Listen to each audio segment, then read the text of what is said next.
बृहस्पति कवच प्रारंभ।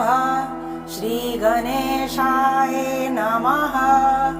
अस्य श्री बृहस्पति कवच स्तोत्र मंत्रस्य ईश्वर ऋषि अनुष्टुप् छंद गुरुर्देवतां गंगबीजं श्रीं शक्ति क्लीं कीलकं गुरुप्रीत्यर्थे जपे विनियोग।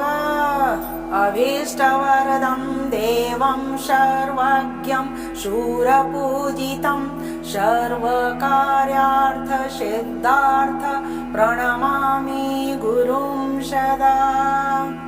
बृहस्पति शिरः पातु ललाटं पातु मे गुरु करुणौ सुरगुरु पातु नेत्रे मे भीष्टदायक।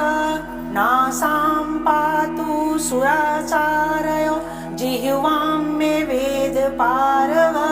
मुखं मे पातु सर्वज्ञो भुजौ पातु शुभप्रद। करौ वज्रधर पातु वक्षौ मे पातु गृहस्पति। अस्तनौ मे पातु वागीश कुक्षिं मे शुभलक्षण। नाभिं पातु सुनित्यज्ञ कटिं मे पातु सर्वदा। उरु मे पातु पुण्यात्मा जङ्घगे मे ज्ञानद प्रभु।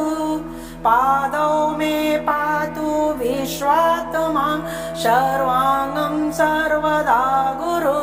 य इदं कवचं दिव्यं त्रिसन्ध्यासु पठे नर सर्वान् कामनावाप्नोति